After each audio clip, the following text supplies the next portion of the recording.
Dans un instant, on va justement s'interroger sur, dans le cadre de cette table ronde, sur la question de l'hospitalité évangélique. Avant cela, un droit de réponse à Jacques Guibon, à ma droite, qui est catholique, rédacteur en chef de l'Incorrect. Vous faites partie également du conseil scientifique de l'ICEF, l'Institut de sciences sociales, économiques et politiques de Lyon, créé par Marion Maréchal Le Pen. Maréchal, ouais, c'est cool. Pour situer, Patrick Louis, vous faites aussi partie du conseil scientifique de l'ICEF, vous êtes professeur également d'économie, ancien député européen. Également autour de cette table, que je ne me trompe pas, Pierre Keller, vous êtes le responsable du Secours catholique au Rhône-Alpes, un acteur donc, de terrain, et Monseigneur Benoît de Sinetti, que vous venez d'entendre, vicaire épiscopal de Paris, qui a donc écrit « Il faut que les OSLM accueillent des migrants, un appel au courage » chez Flammarion. Alors on commence avec vous, Jacques de Guibon, le pape François. On l'a bien compris, fait de l'accueil des migrants un incontournable de la vie chrétienne. On vient d'entendre Monseigneur Benoît de Sinetti, qui a résumé son propos en disant que finalement le migrant nous appelle à réfléchir sur la manière d'envisager notre propre vie, à oser poser des actes concrets pour bâtir une société à l'image de l'Évangile. Notre identité profonde, eh bien, c'est d'être chrétien. Voilà, un plaidoyer pour cet accueil, une question de dignité, de courage contre l'indifférence, les peurs et les égoïsmes. Qu'est-ce que vous répondez à ce plaidoyer? On m'entend là? Oui, bon, moi, on m'a demandé de venir faire le méchant, donc c'est une importante proposition. Et je vais essayer d'être un bon méchant, ou un gentil méchant, je ne sais pas comment ça marche. Il y a autre chose qui est inconfortable, en fait, dans la position dans laquelle Monseigneur de Sinetti nous met sans le vouloir, évidemment, c'est que, du coup, comme vous dites, notre identité profonde, c'est d'être chrétien, on est tout à fait d'accord, enfin, on essaye de l'être, on essaye d'être catholique, mais on ne sait pas si on peut parler maintenant uniquement en tant que catholique ou aussi en tant que citoyen, en fait. Vous-même, vous dénoncez cette situation, en fait, aux migrants, vous appelez à la charité, mais vous dites, mon rôle, c'est pas de prendre les dispositions politiques pour régler la question. C'est vrai, mais du coup, vous nous mettez, nous, en tant que chrétiens, en fait, dans cette double injonction contradictoire, si on peut dire, d'être à la fois d'accueillir le migrant et d'être à la suite de Jésus, d'aimer son prochain, et en même temps, comme on est des citoyens français, on est aussi obligé de réfléchir à la chose politique et d'essayer de régler cette question. Sinon, on peut, comme vous le faites, accueillir le migrant qui est déjà là, le prendre en compte, le nourrir, l'aimer parce qu'il est là. Mais je pense que c'est, enfin, en tout cas moi dans ma situation, ça limite un peu les perspectives en fait de penser. Et voilà, donc je trouve que la phrase de l'Épître à Dionèse que vous avez citée est très intéressante là-dessus, c'est qu'il dit que le chrétien vit dans le monde sous les lois du monde, mais aussi sous d'autres lois en fait. Et c'est ça qu'on doit essayer de problématiser. Et du coup, dans ce que vous avez dit, je trouve que vous avez dit que de la vérité, mais selon moi, pas toute la vérité, si je peux me permettre. Donc, voilà. Et le pape François non plus, par exemple, sur la question du terme de migrant, vous-même vous l'avez dit, on ne sait pas ce que ça veut dire. Le pape François, que je sache, ne l'a jamais défini non plus, et je pense que c'est une question qu'il faut d'abord poser, en fait. Le pape François va jusqu'à dire, et j'avoue que ça me choque un peu, que tout le monde est migrant et que par exemple, les premiers missionnaires catholiques sont les premiers migrants. Je ne sais pas ce qu'on fait de ça. Ils sont allés évangéliser le monde. Quel est le rapport entre ces migrants-là et les immigrés qui viennent aujourd'hui en Europe, qui sont sous des statuts totalement différents? Les réfugiés, comme vous l'avez dit, qui ont un droit inconditionnel à l'accueil, qui est une chose qui est totalement pratiquée en Occident. Je ne pense pas qu'on puisse nous reprocher de ne pas l'avoir fait. Les immigrés qui viennent pour des raisons économiques, des gens qui viennent avec des visas comme pas les Algériens qui ont 200 000 visas par an et qui viennent en France, qui après bénéficient de regroupement familial, des immigrés clandestins, qui sont ceux qui passent aujourd'hui les frontières, hier celle de l'Italie, aujourd'hui celle de l'Espagne, et qui ne sont pas tous des Érythréens qui sont massacrés dans leur pays, qui sont, si vous allez à la frontière pyrénéenne française aujourd'hui du côté de Bayonne, la majorité des migrants qui arrivent de l'Espagne, pas des migrants, ces immigrés clandestins, d'Afrique, qui viennent d'Afrique, de la corne de l'ouest de l'Afrique, parce qu'ils parlent français, ils viennent de Guinée, ils viennent du Mali, ils viennent de Burkina, qui sont, que je sache, pas des pays en guerre en fait, donc ils viennent pour des raisons économiques, et on comprend dans leur esprit qu'ils viennent ici, pour trouver un monde plus riche, mais on n'est pas tenu, je trouve, moi, de les accueillir de la même façon que des réfugiés en temps de guerre. Et au contraire, je trouve que cette immigration immigration-là clandestine empêche, comme vous l'avez dit vous-même tout à l'heure, d'accueillir réellement et dans les meilleures conditions en fait, les gens qui peuvent prétendre au droit d'asile en fait, et qui se retrouvent maltraités parce que en fait, on fait face à une immigration trop grande pour nos moyens d'accueil et cette immigration clandestine en fait, nuit aux gens qui ont le droit de venir ici en France. Par ailleurs, je reviens sur ce que vous avez dit aussi sur l'hospitalité, vous m'avez ôté en fait, cette petite blague que je voulais faire moi aussi sur le terme de hôte et hôte, qui est une facétie de la langue française. De même que le terme de prochain, en fait, comme on l'a dit tout à l'heure, quand les scribes demandaient à Jésus qui est le prochain de qui, en fait, le terme joue aussi dans les deux sens, en fait, et Jésus répond là-dessus, en fait, sur le double fait d'être prochain et d'avoir un prochain. En fait. L'hospitalité en tant que telle, voilà, c'est évidemment un devoir qu'on trouve à peu près dans toutes les civilisations d'ailleurs, mais encore plus chez les chrétiens, et bien mauvais chrétien serait qui voudrait s'y soustraire et ne pas accueillir l'étranger qui est en bas de chez lui, et de ne pas être un hôte, en fait, qui va le nourrir, le loger. Mais l'hospitalité en tant que telle, si on prend ce terme, pose des limites en fait. L'hospitalité, quand vous accueillez quelqu'un chez vous, c'est dans un temps limité, pour une durée limitée, avec des conditions en fait. Sinon, c'est plus une hospitalité, c'est une fusion, une union, un mariage, tout ce qu'on veut, etc. Mais c'est une nouvelle famille, mais une hospitalité, ça prend en compte le fait que quelqu'un est étranger et reste étranger à l'intérieur de la maison en fait. Donc, si on parle de l'hospitalité chrétienne, me semble-t-il, elle suppose cette limite dans le temps et le fait de prendre telle personne qu'on accueille chez soi, soit parce qu'on l'aime, soit parce qu'on a une dédiction pour lui, soit parce qu'il est en bas dans la rue en train de crever, mais c'est pas un système politique en fait, l'hospitalité. Par ailleurs, sur la Grèce aussi, je voulais une petite remarque quand vous parlez de la philoxénie, je suis d'accord, mais chez les Grecs, vous oubliez de dire aussi qu'il y avait ce statut du métèque, en fait, comme ça pour dire que la Grèce n'était pas ce monde parfait, en fait, puisqu'il était pré-chrétien évidemment. Et voilà, le métèque n'était jamais vraiment intégré dans la cité. C'est comme ça qu'il les appelait, je suis désolé.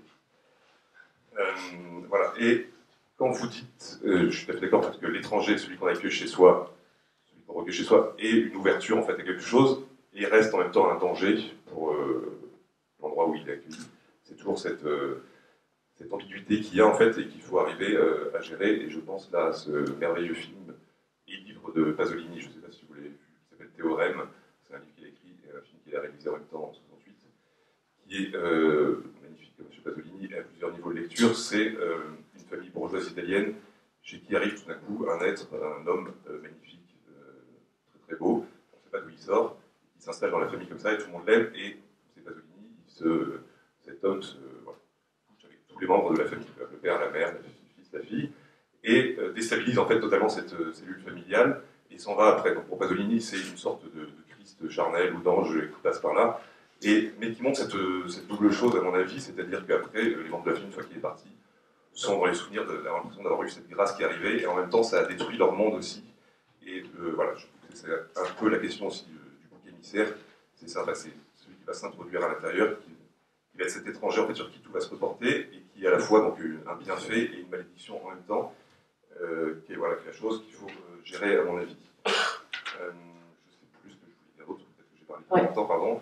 Non, je vais reprendre la parole pour essayer de comprendre. On a compris que vous vouliez pas, que pour vous il fallait finalement un peu catégoriser les migrants aussi, contrairement à ce que disait Monseigneur de Signetti.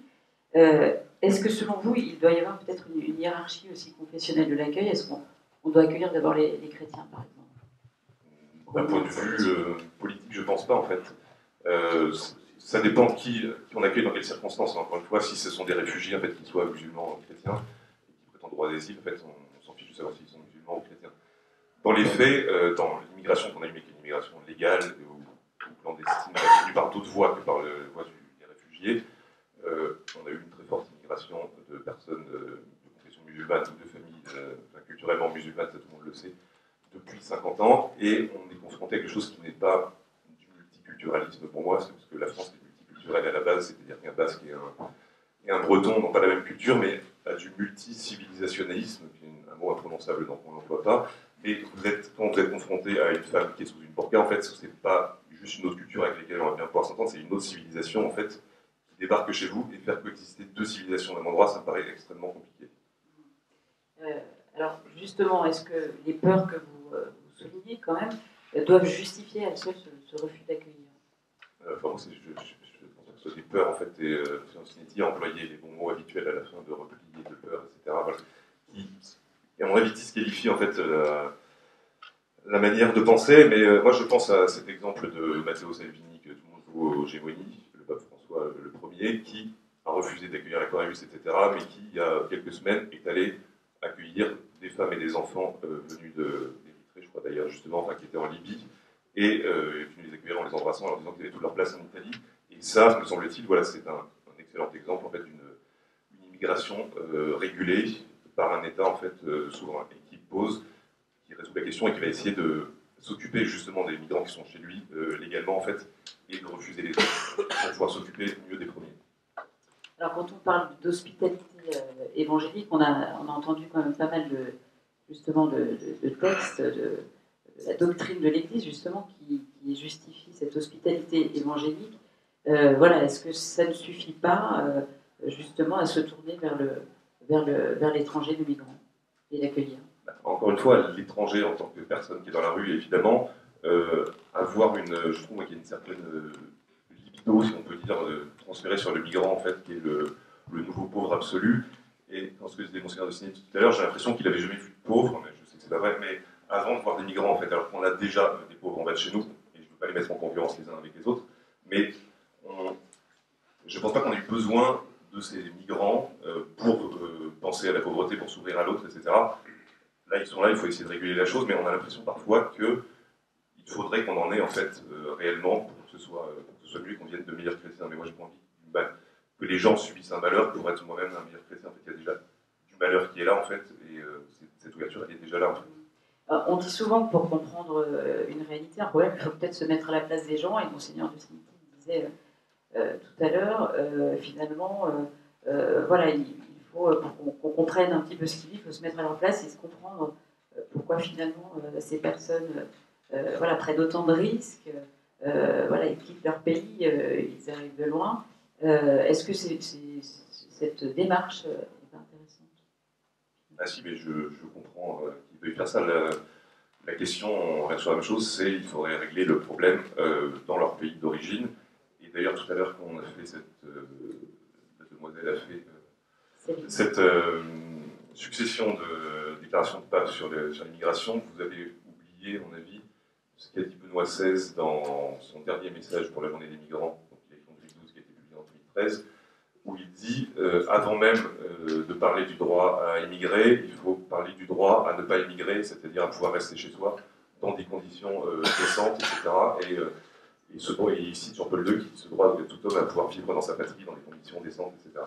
Donc là, oui, on en revient à une question de gestion internationale en fait, de la crise.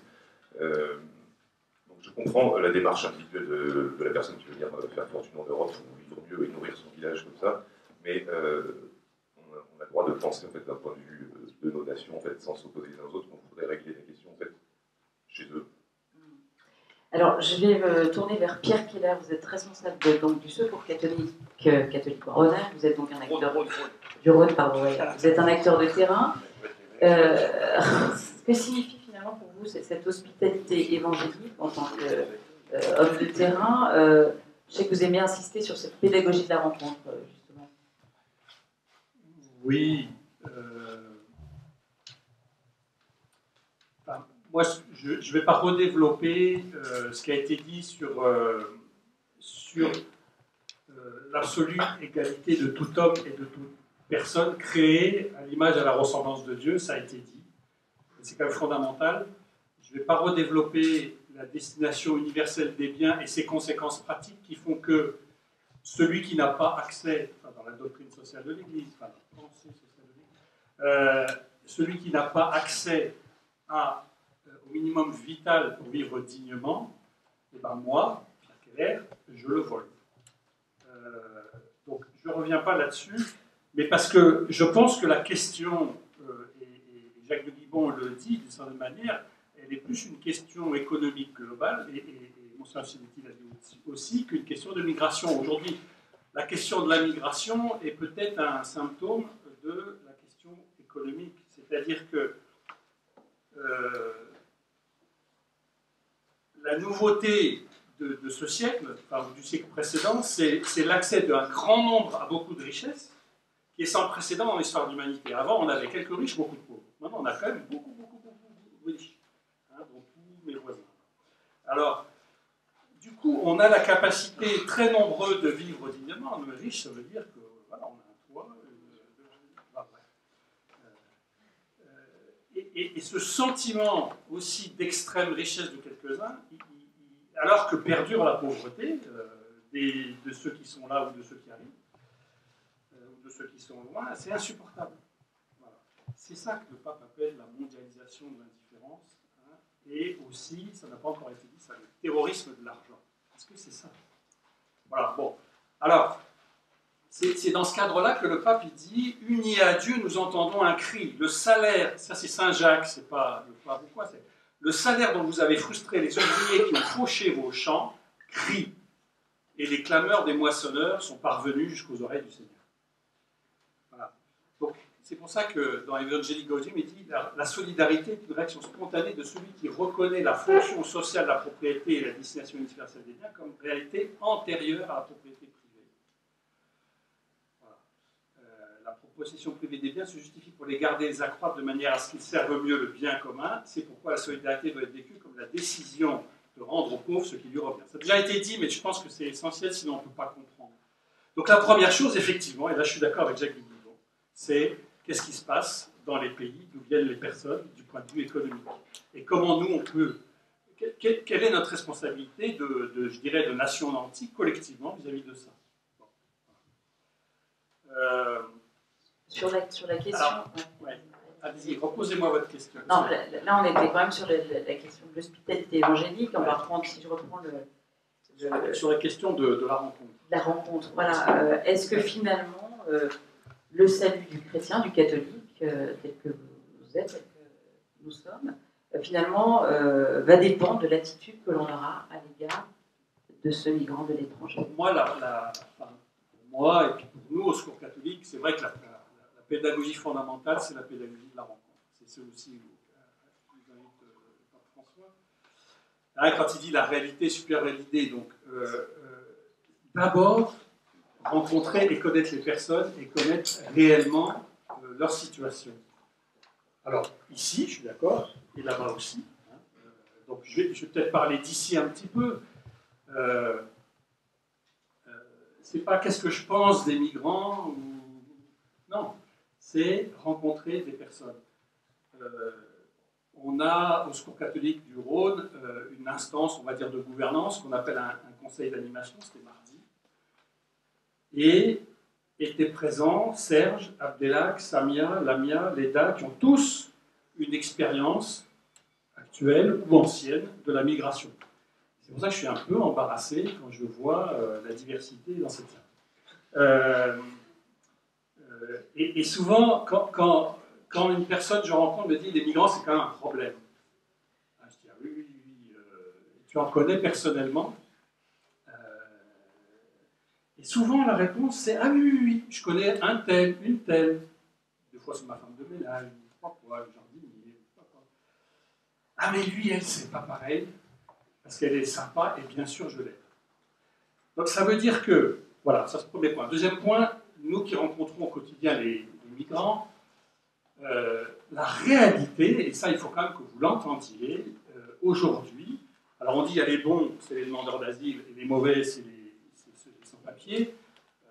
Nous on n'est pas là-dedans, c'est clair, mais ce que je veux simplement que vous sachiez, aujourd'hui un demandeur d'asile, effectivement il n'a qu'une chance sur 3 d'obtenir au final l'asile pour ceux qui demandent, une chance, c'est une façon de parler, et ils vivent avec du coup 300 €, 350 € par mois s'ils ne sont pas hébergés, et s'ils sont hébergés, il va en rester 180. Voilà, donc allez-y, hein, prenez 350 € par mois et vivez, allez, et puis on en reparle. Et le dernier point, ceux qui sont dégoûtés du droit d'asile, parfois on a l'idée...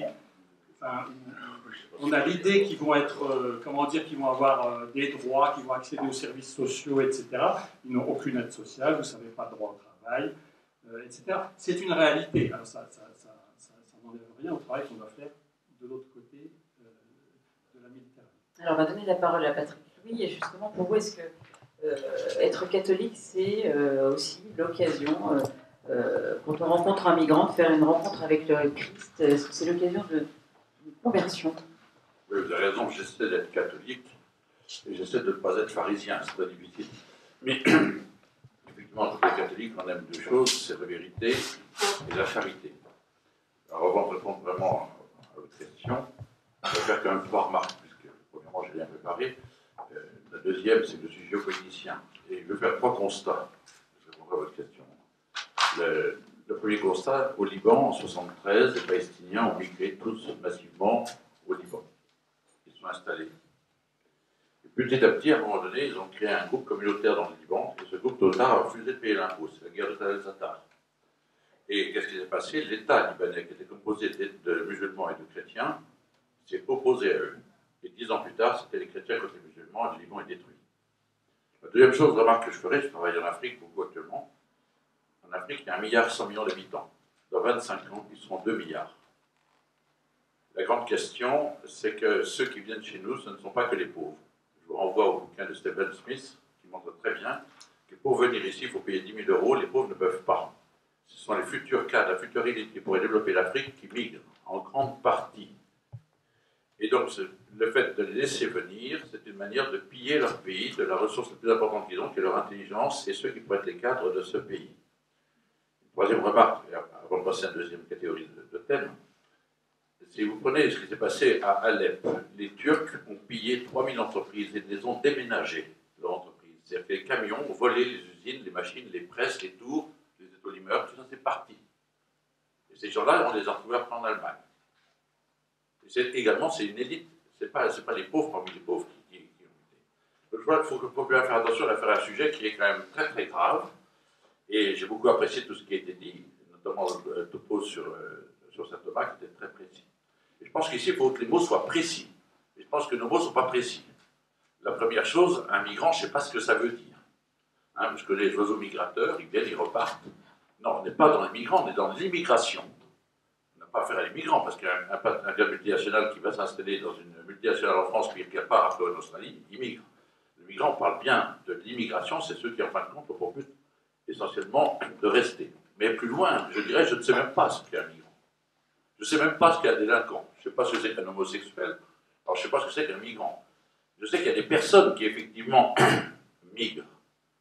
Mais dans ce cas-là, tout le discours que vous avez eu, Père, qui est remarquable, c'est un discours que vous attribuez aux migrants, mais qu'on peut attribuer à n'importe quelle personne. C'est l'altérité, c'est l'autre. Ce que vous avez dit, je le dois à toute personne. Dans ce cas-là, comme l'a dit Jacques, il y a une confusion entre le pauvre et le migrant. Mais c'est évident que le pauvre est devant notre porte. Il faut bien distinguer la personne du phénomène migratoire. La personne, en tant que chrétien, si elle frappe à ma porte, si elle est proche, comme ça a été très bien dit, je dois lui ouvrir non seulement ma table, mais ma salle de bain, l'aider à se lever, se laver, et lui faire développer un lien personnel, parce que c'est une personne, c'est ça le club du christianisme. Et je crois que ça c'est fondamental, ça c'est la personne. Mais on ne va pas affermer la personne dans un statut de migrant. Et le problème de la migration en soi, ça pose un problème éminemment politique et de philosophie politique. Et là, le grand problème, c'est le grand désordre de l'ordre du monde qui fait une société liquide qui est basée sur la fluidité et qui détruit deux principes fondamentaux qui sont dans la doctrine sociale. Si, dans cette boussole, il y a effectivement la destination universelle des biens et l'égale dignité de personne, il y a deux autres principes qui existent. C'est la notion de bien commun. Et pour qu'il y ait un bien commun, il faut qu'il y ait un commun. Donc il faut quand même laisser les sociétés se structurer en communauté. Et on ne peut pas ébranler une société au nom de l'accueil inconsidéré en masse de gens qui ne veulent peut-être pas, mais qui peut-être viendront et enrichiront. C'est évident que l'autre enrichit la culture. Mais c'est une question de proportion, c'est une question de prudence, c'est une question politique. Et le principe de subsidiarité. Il est quand même normal également de protéger les communautés. Alors nous, en tant que chrétiens, on va agir, mais nous ne sommes pas dans une société chrétienne. On doit le faire, on doit être témoin. Et il faut bien faire attention, parce que mon voisin qui, lui, a cotisé toute sa vie à la sécurité sociale, et qui ne gagne pas grand-chose, et qui entend votre discours en disant « Ah, celui-ci, il faut lui donner ceci, ceci, cela, il faut rembourser la PMA, il faut rembourser tout cela, ça coûte très cher », bien lui, demain, il ne sera peut-être pas charitable. Et nous serons responsables de ce qui se passera. Alors, on a compris, vous voulez distinguer le migrant du phénomène migratoire, Marine de Fresnel, philosophe. Oui, j'aimerais bien recentrer le débat sur la question plus intime ou plus personnelle Est-ce que Jacques de Guibon ou Patrick Louis, vous accepteriez de nous dire, en tant que catholique, du coup, quand le pape François se mêle de politique, parce que, évidemment, si l'Église en reste simplement un discours pastoral, elle nous demande d'accueillir l'autre, etc., on est tous d'accord. Le problème, c'est quand l'Église commence à faire de la politique, et elle en fait indirectement, puisqu'elle ne fait pas d'ingérence dans la politique des États, mais elle montre des boussoles et des limites. Quand le pape François demande réellement aux États européens d'accueillir le plus possible, vous qui essayez d'être comme nous tous catholiques et le plus cohérent possible, comment pouvez-vous assumer cette contradiction avec la demande même du pape? Je crois qu'il y a une distinction des ordres. La théologie parle aux personnes, et il y a un ordre politique qui a une distinction, je ne vais pas dire une séparation. Lui, il est dans son rôle quand il dit ça au chef d'État. Mais le chef d'État, il a une responsabilité qui n'est pas la même que celle du pape. Un père de famille a une responsabilité vis-à-vis de sa famille qui n'est pas la même chose que celle de monsieur le maire quand il me parle de comment aménager la place. Il y a des attributs spécifiques. Et si un chef d'État sait que dans le bateau, il peut mettre 100 personnes et pas plus, et s'il voit qu'une maman essaie de tirer, qui est dans le bateau, il y en a 100, tirer son fils dedans, ben c'est évident, on va lui dire qu'il faut laisser monter le 101e dans le bateau. Mais si vous êtes convaincu que le bateau va couler, ben vous devez faire avancer le bateau avec 100 personnes et pas 120. Et c'est ça, c'est un politique.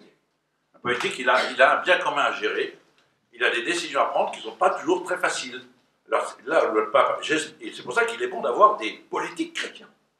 Parce qu'il est bien évident que quand le pape parle, et moi, à chaque fois qu'il parle, il me dit juste, t'as de la marge, hein, Mais comme il n'y a plus beaucoup de politiques, de chrétiens qui sont dans la politique, mais beaucoup plus des partisans de la société fluide, etc., la mobilité totale, le grand capital et tout ce que vous voulez, ben évidemment, ils parlent un petit peu dans une chambre vide. Parce que moi, je connais un peu Bruxelles et le Parlement, dire que c'est la filiale du Vatican, il n'y a que les francs-maçons qui disent ça. J'ai que Guillaume. Je vous le dis, oui. Oui, j'aurais pas grand-chose à ajouter, je suis d'accord avec ce qu'a dit Patrick Louis globalement. Le problème de ce discours du pape, en fait, c'est son imprécision, je pense. Quand il demande qu'on accueille le plus possible de migrants, encore une fois, on ne sait pas qui on doit accueillir, et est-ce que c'est la moitié de l'Afrique, en fait, qui doit venir en Europe? Tout le monde sait que c'est quelque chose d'ingérable. Après que l'Église se mêle de politique, oui, elle l'a toujours fait, et elle a raison. Et voilà, j'ai écrit un petit livre qui s'appelle L'anarchisme chrétien, et je suis tout à fait d'accord sur ce fait que le catholicisme, le christianisme, doit subvertir en permanence le pouvoir temporel pour l'amener en fait à quelque chose de supérieur, et qu'on ne peut pas se comporter comme les païens se comportaient depuis que Jésus est venu. Mais d'ailleurs, je voulais faire une précision sur ce que vous avez dit tout à l'heure, quand vous sépariez la foi, la morale et la politique. En fait, me semble-t-il, l'Église est infaillible quand elle parle de foi et de mœurs, donc de morale aussi. Enfin, moi, c'est comme ça que je l'ai appris. L'infaillibilité, c'est uniquement pour la foi. Et après, non, pas dans le l'assentiment de l'intelligence, c'est pour parce que la vous morale parliez et la politique. d'une question de dogme, enfin bref, oui. Mais sur les mœurs, elle est aussi infaillible, en fait, elle est réputée infaillible, me semble-t-il. Mais l'Église peut se tromper, en fait, politiquement, même si elle est tenue de parler là-dessus. Par exemple, quand le pape sépare le Nouveau Monde entre le Portugal et l'Espagne, en fait, j'en ai rien à foutre. Je pense que c'est... À l'époque, ça avait sans doute une raison, mais c'est pas, ça reste quelque chose de politique et de limité à un moment, et on n'est pas tenu de le suivre là-dessus. Ça ne vous pose pas de problème en tant que catholique de dire par exemple publiquement que vous n'avez rien à foutre de ce que dit le pape? Non, là je parlais du XVIe siècle en fait, voilà, quand le pape séparait le monde entre le Portugal et l'Espagne. Oui, là-dessus en fait je pense que oui, le pape politiquement peut se tromper, on peut s'en ficher. Oui, oui, il Sur peut ce se plan-là, tromper. juste sur ce plan-là. Un peu d'anticléricalisme, ça fait du bien. Monsieur Artinetti, peut-être vous voulez répondre sur ce point? Ouais, moi je pense qu'on peut, de toute façon, heureusement que la parole du pape, elle est discutable. Je veux dire, il n'y a pas de parole qui, en tant que telle, s'imposerait à nous, sinon celle de Dieu. Et celle de Dieu est éminemment discutable, puisque depuis des milliers d'années, nos frères aînés dans la foi, les Juifs, ne cessent de la discuter et de la reprendre. Et nous-mêmes, d'ailleurs, et c'est tout le travail de l'exégèse, nous ne cessons de la discuter et de la reprendre pour mieux la comprendre. Je pense qu'effectivement, il y a toujours cette imprécision cette imprécision que vous évoquiez tout à l'heure sur l'accueil de l'étranger. En fait, on la retrouve de manière plus ancienne, parce que le Christ lui-même est assez imprécis quand il dit qu'il faut aimer son prochain comme soi-même. Le prochain, comme vous le disiez, il le définit à la fois précisément, mais de manière qui déborde aussi nos appréciations, puisque le prochain est toujours celui qui surgit. On ne peut pas définir à l'avance, hein, comme le suggère le scribe, qui est mon prochain. Le prochain, il est donné. Moi, je voudrais revenir sur 2 ou 3 choses qui ont été dites. C'est-à-dire que il me semble qu'effectivement, c'est ce que j'ai essayé de dire au début de mon propos, la question n'est pas pour moi, n'est pas d'abord, bien sûr qu'elle est importante, mais elle ne peut pas se limiter au comment. Il y a la question du pourquoi. On l'a évoqué, vous l'avez évoqué, nous l'avons évoqué les uns et les autres, mais elle me paraît fondamentale et elle mériterait qu'on y revienne, me semble-t-il. Bien sûr que ceux qui partent, mais comme toujours, ceux qui sont partis, je rappelle qu'à la Révolution française, ceux qui sont partis, ce n'étaient pas les paysans, ce sont les aristocrates qui sont enfuis. J'en sais quelque chose familialement. Donc ceux qui partent, c'est ceux qui peuvent partir. Ceux qui peuvent partir. Et pourquoi ? Parce que les autres, par définition, moi je suis allé en Irak il y a 3 ans, quand on voit les chrétiens irakiens qui sont encore là-bas, eh bien ceux qui sont encore là-bas, ce sont les plus pauvres, pour la plupart. Parce que les autres sont tous partis. Parce qu'ils pouvaient se payer un billet d'avion, parce qu'il y a des cousins qui étaient au Canada, en Australie ou ailleurs, et qu'ils avaient des copains pour les accueillir. C'est pas très compliqué. En fait. Aujourd'hui, François Sureau, qui devait être avec nous, mais le dirait bien mieux que moi, parce qu'il l'expérimente avec les réfugiés afghans qu'il accueille dans son association Pierre Claver à Paris. Ces Afghans ou ces Africains qui arrivent massivement aujourd'hui, ils sont en général des produits d'investissement, mais au sens propre du terme. C'est-à-dire qu'on investit sur eux. On investit sur eux. On leur donne, on rassemble les 10 000 euros.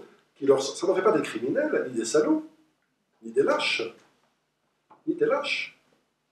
On investit sur eux et on leur dit, on va t'envoyer là où il y a de l'argent pour que tu nous en rapportes un peu plus. C'est ça, la réalité. Mais c'est un fait en soi.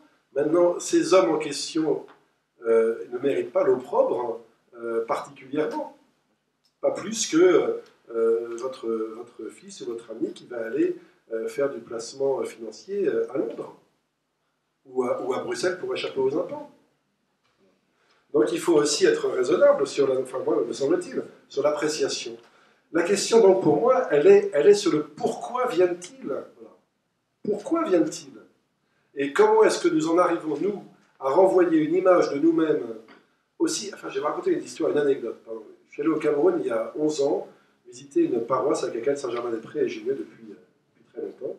Et dans la campagne, au nord du Cameroun, on s'arrête pour boire une bière avec le gars qui me chercher à l'aéroport.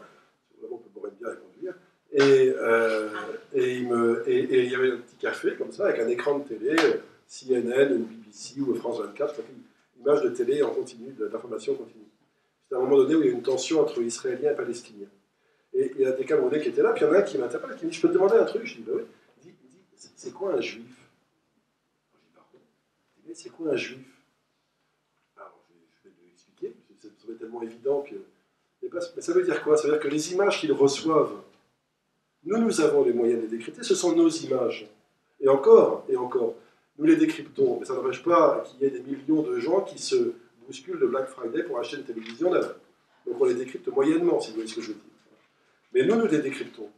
Et nous voudrions qu'eux les décryptent comme nous, alors qu'ils n'ont pas les clés pour le faire. Ça n'en fait pas des victimes innocentes. Je ne dis pas qu'il y a d'un côté les très gentils, de l'autre côté les très méchants, et que c'est trop facile. Mais je dis qu'il y a une responsabilité. Et ce qui me fascine aujourd'hui, c'est que nous avons me semble-t-il, vous disiez tout à l'heure, j'essaie d'être chrétien, je pense que c'est la meilleure, si je peux me permettre, la meilleure définition du croyant. Aucun d'entre nous ne peut dire je suis chrétien. Nous ne pouvons que dire j'essaye d'être chrétien, parce que finalement, être chrétien, c'est le Christ qui est chrétien. Nous essayons d'être à son image. Mais précisément, essayer d'être chrétien, c'est essayer de se sentir responsable de l'autre. Encore une fois, être responsable de l'autre, ça ne veut pas dire tout lui passer, tout accepter, tout laisser faire. Ça veut dire se sentir responsable. Et moi, ce qui me navre beaucoup, souvent, dans le discours sur des questions de migration, de migrants, d'immigrés, peu importe les noms qu'on leur donne, pour ce que je veux dire en tout cas, c'est que nous avons tendance à nous sentir irresponsables, personnellement et collectivement. alors c'est l'État. Mais l'État, on voit bien que l'État, quand il essaye d'agir, qu'est-ce qu'il fait l'État? Il entretient la corruption. Qu'est-ce que font les Occidentaux en Afrique depuis 40 ans? Ils entretiennent la corruption. Et donc, on voit bien que l'État ne peut pas seul, et l'État n'a pas de sens moral. Voilà. En tout cas, nous ne pouvons pas déléguer à l'État notre responsabilité morale de citoyens,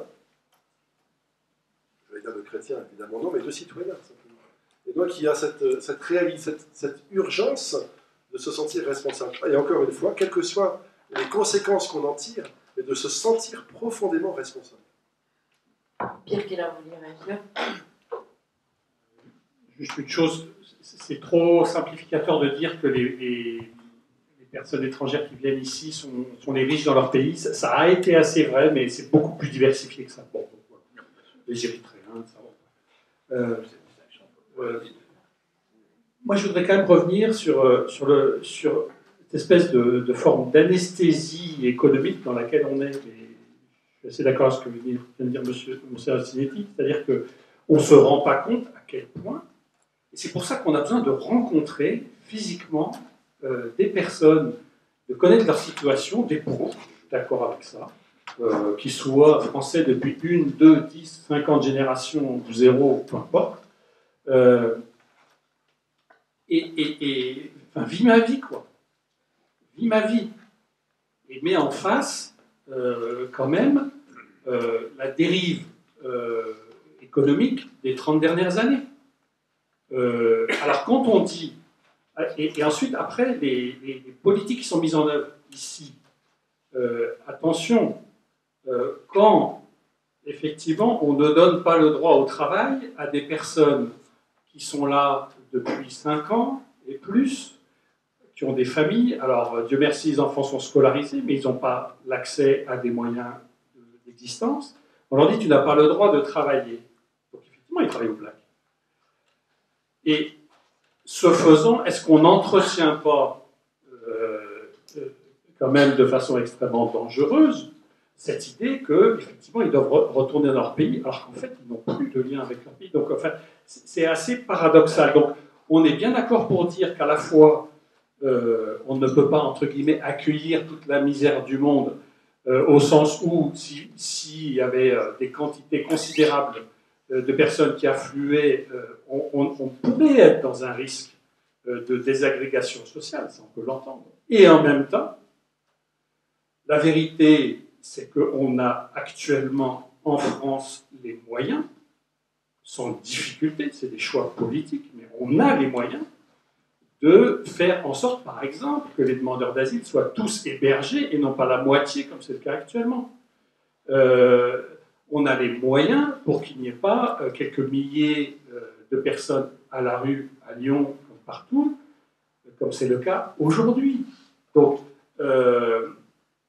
on se pose quand même la question des choix politiques, même en restant dans une logique de responsabilité de ce qui est possible et pas possible. Donc, on ne peut pas accueillir toute la misère du monde, mais on peut prendre notre part. C'est ça la phrase complète de Michel Rocard, c'est bonne mémoire. Je crois qu'il avait dit en 2 fois. Enfin, ouais.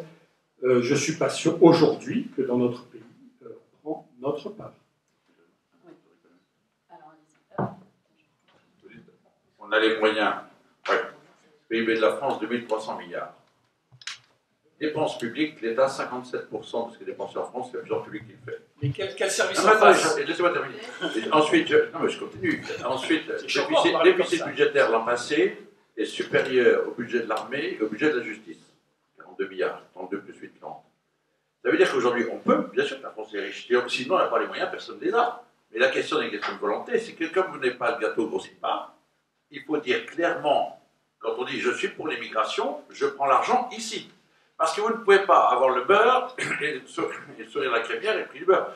Il faut dire, je prends l'immigration, mais je vais prendre l'argent, il faut dire d'où vient la ressource. Il faut faire des choix. Il faut faire des choix, il faut avoir la volonté de faire le choix. Et je suis entièrement d'accord que c'est indécent de mal recevoir, justement, celui qui est le pauvre devant chez moi, en tant que chrétien.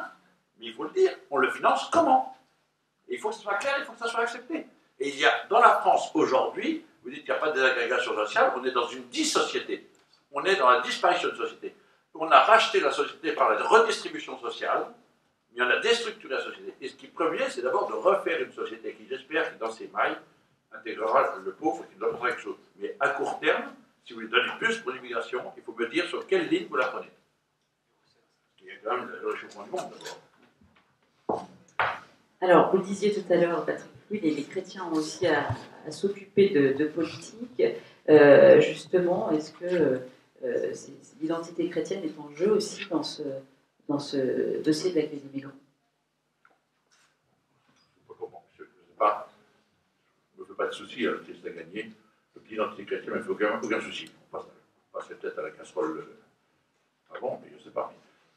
Non, je ne me fais pas de soucis du tout pour l'avenir de l'identité chrétienne. Je me fais des soucis pour mon pays, qui est composé de migrants peut-être, mais que composé de gens qui ne sont pas migrants, qui, eux, vont pas très très bien aussi, même si on est un pays très riche, c'est une notion relative.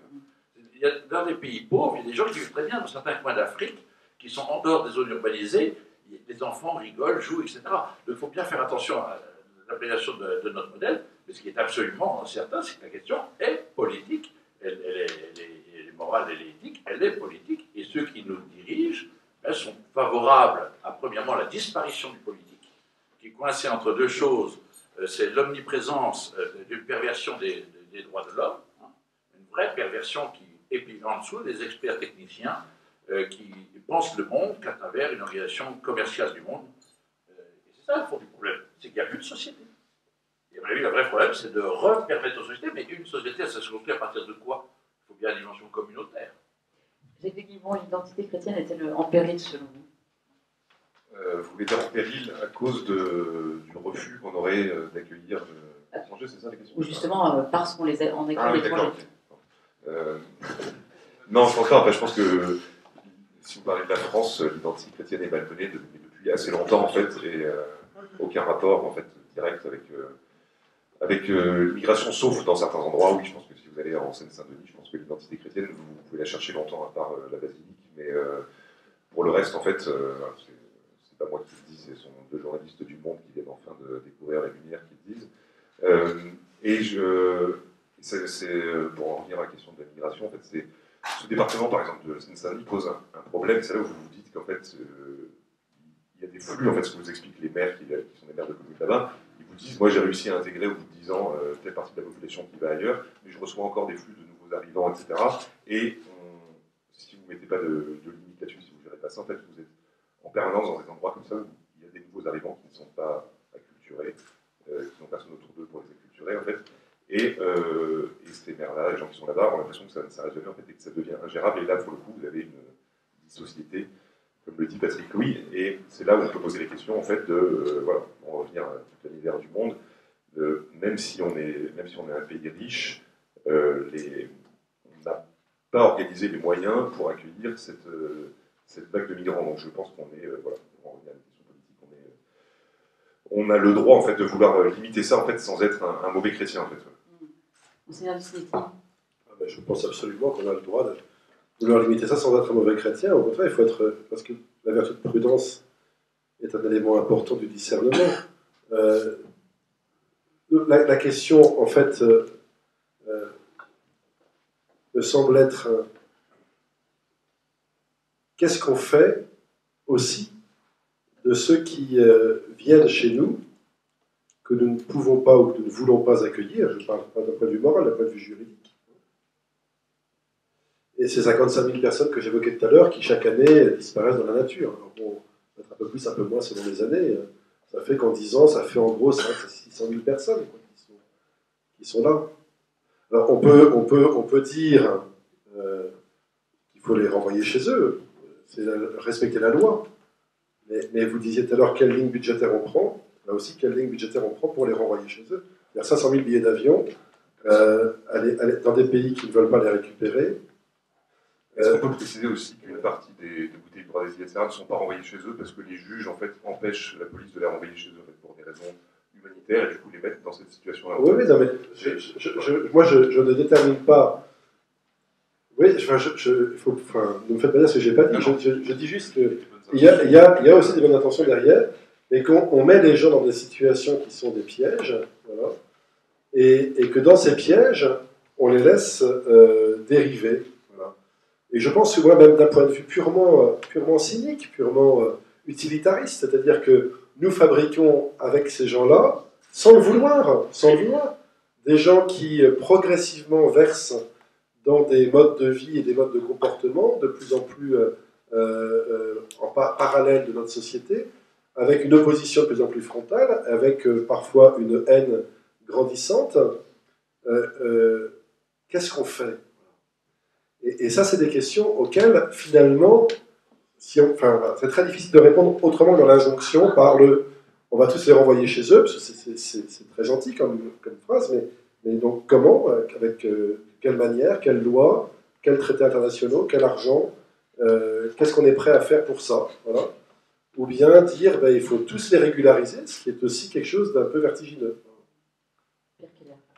Juste un petit mot sur tous les renvoyer. La question aujourd'hui, c'est pas de savoir s'il faut renvoyer ou pas, c'est d'arrêter d'arriver. C'est ça le vrai problème. Les 500 000 qui sont là, comment vous en faites ? Mais déjà, arrêtons.